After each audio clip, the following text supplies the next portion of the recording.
Hello everyone. हम लोग chapter 2 के एनसीईआरटी एक्सरसाइज के क्वेश्चंस का आंसर कर रहे हैं। और अब तक हम लोग एनसीईआरटी एक्सरसाइज में जो 18 क्वेश्चन दिए हुए हैं उसके 10 क्वेश्चंस के आंसर कर चुके हैं। और रिमेनिंग क्वेश्चंस जो हैं, जो बचे हुए क्वेश्चन हैं 8 क्वेश्चन, उसमें से कुछ क्वेश्चंस का आंसर इस लेक्चर में करेंगे और बाकी जो बच जाएंगे क्वेश्चंस तो उसका फिर नेक्स्ट लेक्चर में करके हम लोग इस चैप्टर को कंप्लीट करेंगे।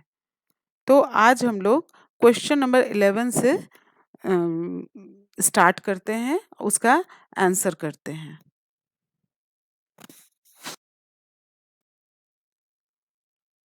Here question number 11, what is triple fusion, where and how does it take place, name the nuclei involved in triple fusion. आप लोग पहले भी इसको पढ़ चुके हैं कि ट्रिपल फ्यूजन क्या है। और यहाँ पर आप लोगों को यहाँ पर तो पूरा एक्सप्लेन एक्सप्लेन किया हुआ है ये पूरा, ठीक है। और यहाँ पर इसको फिगर के द्वारा भी बता दिया गया है। तो आइए हम लोग पढ़ते हैं कि इसका आंसर क्या है।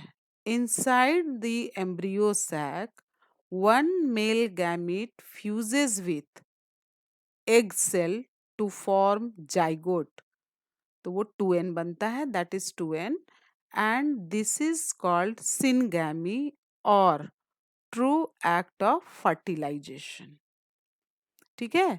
इसमें जो यहाँ पर एग सेल है, एग apparatus होता है जिसमें 2 सिनर्जिड और एक एग होते हैं। तो पहला जो ये यहाँ पर पॉलन ट्यूब का जो जर्मिनेशन हुआ है और इसमें जो ये 2 मेल गैमेट रिलीज करता है, उसका एक गैमेट मेल गैमेट जो है वो एग सेल के साथ फ्यूजन होता है। तो वो क्या बनाता है, डिप्लॉयड जाइगोट बनाता है। तो इस प्रोसेस को क्या कहते हैं, ये फर्टिलाइजेशन कहलाता है। ठीक है। तो this result of syngamy, that is zygote 2n, ultimately develops into embryo। और जिस जो एक सेल के साथ फ्यूजन होता है एक मेल गैमीट का, तो वो जाइगोट के बाद एम्ब्रियो बनाता है। The second male gamete fuses with two polar nuclei or secondary nucleus to form triploid primary endosperm nucleus, and this is called triple fusion। तो यहाँ पर आपका क्वेश्चन भी है कि व्हाट इज ट्रिपल फ्यूजन, कि ट्रिपल फ्यूजन क्या है। तो इसमें फिर सेकेंड मेल गैमीट, एक तो ये जो पॉलन ट्यूब है वो 2 मेल गैमीट रिलीज करता है एक एग सेल के साथ। आपको बार बार मैं बता रही हूँ इस चीज को कि आप लोग क्लियरली इस चीज को समझ सकें। तो एक मेल गैमीट एग सेल के साथ फ्यूजन करता है और दूसरा मेल गैमीट वो पोलर न्यूक्लियाई सेकेंडरी न्यूक्लियस के साथ फ्यूजन करता है। यहाँ पर देखिए, one male gamete fuses with the two polar nuclei to form the triploid endosperm nucleus. तो यहाँ पर क्या हो जाता है कि यहाँ पर 3 न्यूक्लियस हो जाते हैं, 2 पोलर न्यूक्लियाई और एक मेल गैमीट का न्यूक्लियाई। तो ये जो फ्यूजन होता है ये ट्रिपल फ्यूजन कहलाता है। The result of triple fusion, that is primary endosperm nucleus 3n, मतलब उन नंबर न्यूक्लियस का नंबर कितना हो जाता है 3, ultimately develops into a nutritive tissue for developing embryo called endosperm। तो ये जो यहाँ पर जो फ्यूजन होता है न्यूक्लियस पोलर न्यूक्लियाई के साथ सेकेंडरी न्यूक्लियस के साथ एक मेल गैमीट का, तो ये बनाता है एंडोस्पर्म। और एंडोस्पर्म का काम क्या है, वो या जो डेवलपिंग एम्ब्रियो होता है उसको वो पोषण देता है, उसको वो न्यूट्रिशन देता है। The nuclei involved in this triple fusion are the two polar nuclei और secondary nucleus and the second male gamete. ठीक है। यहाँ पर आपका क्वेश्चन है कि name the nuclei involved in triple fusion. उसका ही उसी का ये आंसर है कि 2 पोलर न्यूक्लियाई और सेकेंडरी न्यूक्लियस हैं और एक जो है वो मेल गैमीट का न्यूक्लियस है। ठीक है। Question number 12. Why do you think the zygote is dormant for some time in the fertilized ovule? यहाँ पर कहता है कि जाइगोट जो होता है वो डोरमेंट होता है कुछ समय के लिए. डोरमेंट मतलब होता है रेस्ट. ठीक है, तो इसका आंसर है fertilized egg is known as zygote. जब मेल गैमीट जो है और एग सेल जो है उसमें फ्यूजन होता है तो फर्टिलाइजेशन होता है और क्या चीज का फॉर्मेशन होता है? जाइगोट का. तो which gives rise to embryo. और जाइगोट किसमें डेवलप करता है? वो एम्ब्रियो बनाता है. Before development the zygote undergoes a resting period.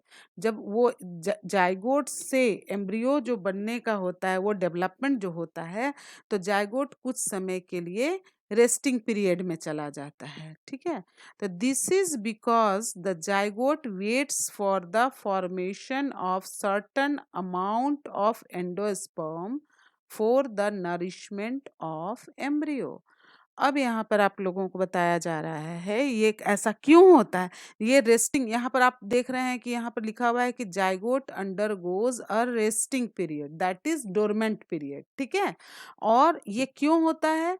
तो जो सेकेंड फर्टिलाइजेशन जो होता है जिसमें कि सेकेंडरी सेल के साथ सेकेंडरी न्यूक्लियस के साथ दूसरे मेल गैमीट का जो फ्यूजन होता है तो उससे क्या बनता है? एंडोस्पर्म.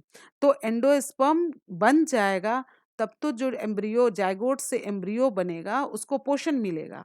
तो इसीलिए जाइगोट जो है वेट करता है. तो zygote waits for the formation of certain amount of endosperm for the nourishment of embryo. This is an adaptation to provide assured nutrition to the developing embryo. ठीक है, ये क्या है कि ये न्यूट्रिशन देता है. कौन? एंडोस्पर्म. किसको? तो डेवलपिंग एम्ब्रियो को. Next is question number 13. Differentiate between. इसमें डिफरेंस बताना है किसके किसके बीच में. First is epicotyl and hypocotyl. Second is coleoptile and coleorhiza. Third is integument and testa, and fourth one is perisperm and pericarp. First, differences between epicotyl and hypocotyl. ये आप लोग पहले भी पढ़ चुके हैं, हम बता चुके हैं आप लोगों को. एपिकोटाइल में क्या होता है? It is part of embryonal axis in between plumule and cotyledonary node. ये एम्ब्रायनल एक्सिस होता है किसके बीच में? प्लूम्यूल और कॉटिलिडनरी नोड. मतलब जहाँ से कॉटिलिडन जो है वो डेवलप करेंगे और प्लूम्यूल क्या होता है? ये जो शूट बनाता है. ठीक है. Hypocotyl, it is part of embryonal axis in between cotyledonary node and radicle. अब ये जो है हाइपोकोटाइल जो होता है वो एक पार्ट होता है किसके बीच का? वो कॉटिलिडन, एक तरह से आप कह सकते हैं कि कॉटिलिडन बनने का जो नोड होता है और रेडिकल के बीच का पार्ट. तो रेडिकल मतलब क्या हुआ? जो रूट फॉर्म करेगा. During hypogeal germination, epicotyle elongates so that cotyledons remain in the soil. इसमें हाइपोजियल जर्मिनेशन जो होता है दो तरह का यहाँ बताया गया, हाइपोजियल एंड एपिजियल. तो हाइपोजियल जर्मिनेशन जो होता है उसमें एपिकोटाइल जो होता है वो बढ़ जाता है और कॉटिलिडन जो रहते हैं वो सॉइल के मिट्टी के अंदर ही हम लोग के अंदर ही रह जाते हैं. जैसे हम लोग कुछ बीज को रोपते हैं, ठीक है, जैसे सीड का हम लोग करते हैं तो उसमें जो जर्मिनेशन होता है तो आप देखते हैं कि सिर्फ अंकुरा हुआ मैंने जो वो जो ग्रो कर रहा है, जो जर्मिनेशन हो रहा है वही पार्ट बाहर की ओर आता है जो कि शूट में डेवलप होता है. तो वो एपिकोटाइल में होता है. और हाइपोकोटाइल में during epigeal germination hypocotyl elongates so that cotyledons come out of soil. और इसमें क्या होता है? इसमें एपिजियल जर्मिनेशन जो होता है तो उसमें जो हाइपोकोटाइल जो होता है वो बढ़ता है, और उसके कारण क्या होता है कि कोटिलिडन जो है वो बाहर की ओर आ जाते हैं। जैसे जनरली हम लोग इमली का पौधा आप देखते होंगे, बीन्स का देखते होंगे, जब जर्मिनेशन जब होता है, जब बाहर उसका शूट पोर्शन जब बाहर प्लूम्यूल जब बाहर की ओर आता है, तो उसके साथ साथ उसके बीज भी आ जाते हैं बाहर, दो साइड से वो बटे हुए होते हैं और बीच से पौधा निकला हुआ रहता है। तो वो क्या करता है, वो जो कोटिलिडन होता है उससे उसमें फूड रिजर्व रहता है जिसको कि वो एब्जॉर्ब करता है जब तक कि वो पूरा प्लांट जो है फंक्शनल नहीं हो जाता है। Third one is terminal end of epicotyl is plumule. Epicotyl का जो तो वो प्लूम्यूल होता है, दैट इज वो शूट फॉर्म करता है। और terminal end of hypocotyl quartile is radical. Hypocotyl का जो होता है वो रेडिकल, दैट इज कि वो रूट का फॉर्मेशन करता है। Second is differences between coleoptile and coleorhiza are as follows. ये हम लोग पिछले लेक्चर में पढ़ चुके हैं कि कोलियोप्टाइल क्या होता है और कोलियोराइजा क्या होता है। इसका बेस्ट एग्जांपल हम लोग जी मेज का या मकई जो होता है उस पे हम लोग पढ़े हैं इसको। तो इसमें डिफरेंसेस इसमें बताइए क्या है।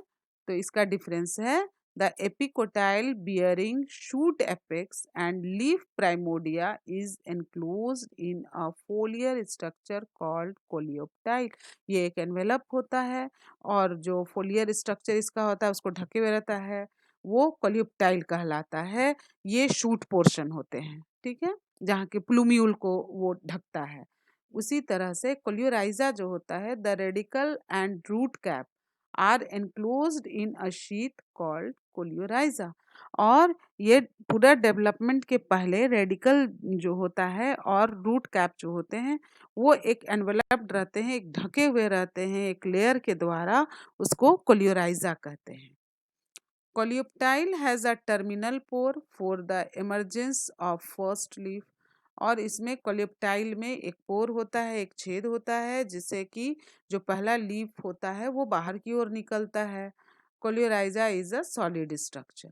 कोलियोप third difference is coleoptile after emergence from soil during germination becomes green and does photosynthesis। Coleoptile जो होता है और जब इसमें जर्मिनेशन हो जाए तो बाहर निकलता है सॉइल से बाहर, तो जर्मिनेशन के प्रोसेस के द्वारा तो ये ग्रीन होता है और इसमें फोटोसिंथेसिस की जो प्रक्रिया है, जो प्रोसेस है वो स्टार्ट हो जाता है। Coleorhiza does not come out of soil, it remains non green. Coleorhiza जो होता है वो सॉइल के मिट्टी के बाहर नहीं आता है और ये हरा नहीं होता है, ठीक है। Third differences between integument and testa, ठीक है। इंटेग्यूमेंट क्या है हम लोग ये पहले पढ़ ही चुके हैं और आप लोगों को याद भी होगा, लेकिन फिर भी हम लोग यहाँ पर एक बार इसको देख लेते हैं।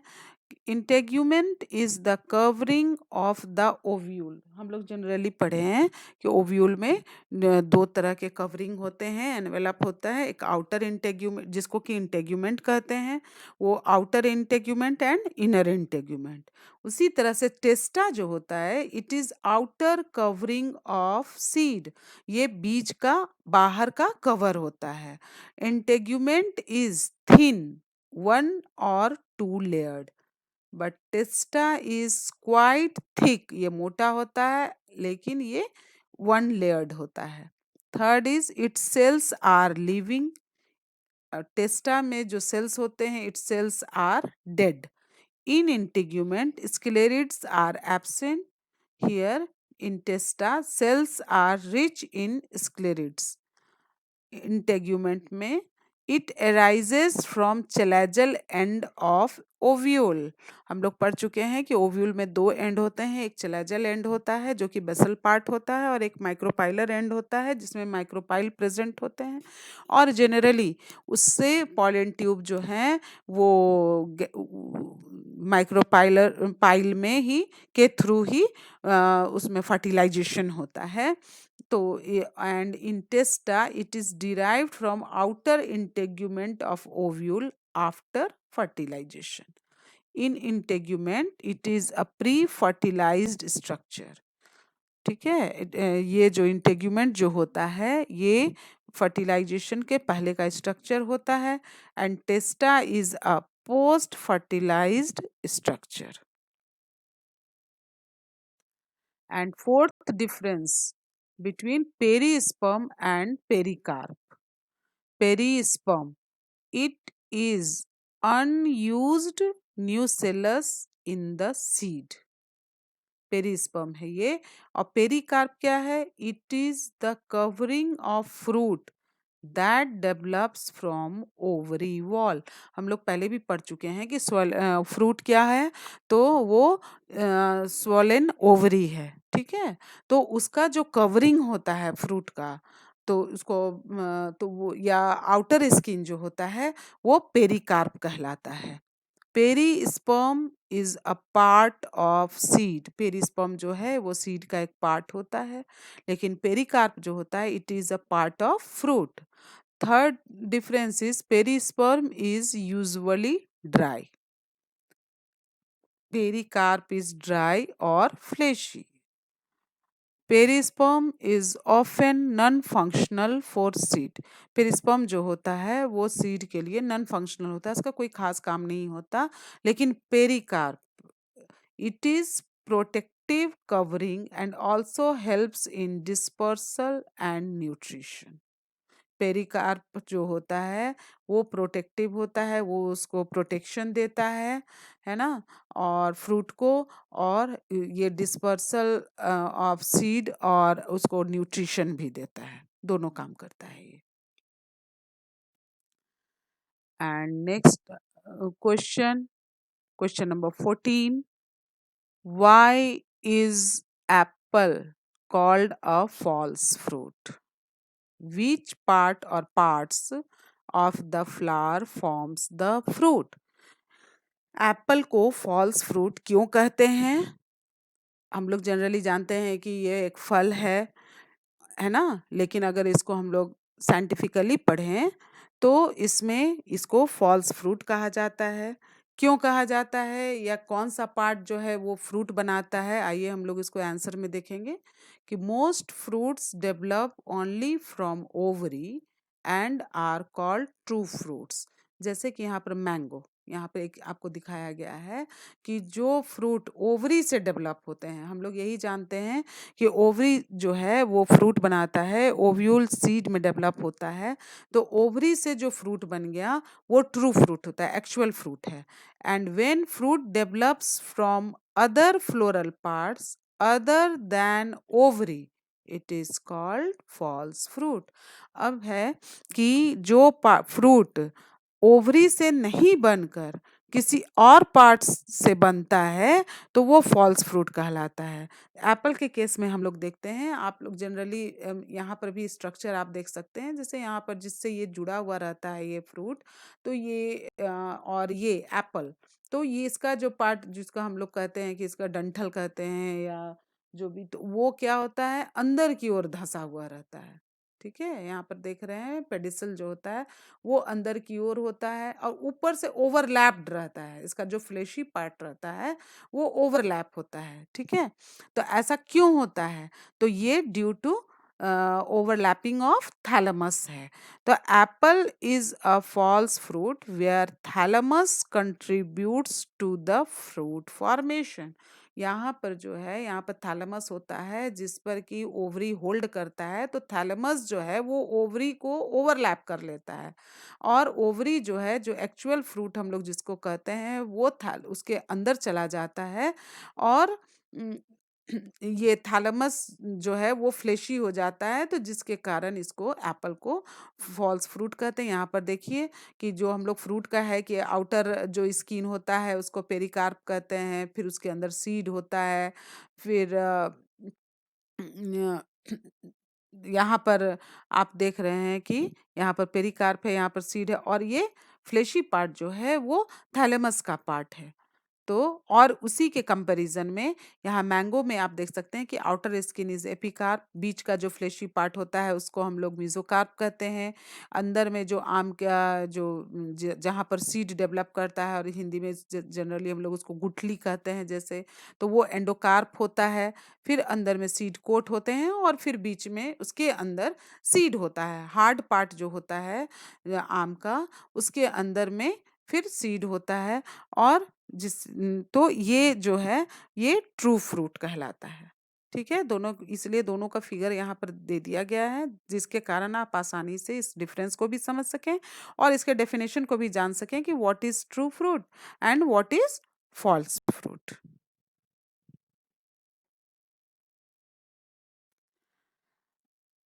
आज हम लोग इस लेक्चर में इतना ही पढ़ेंगे, और उम्मीद है कि आप लोगों को ये अच्छी तरह से समझ में आ गया होगा।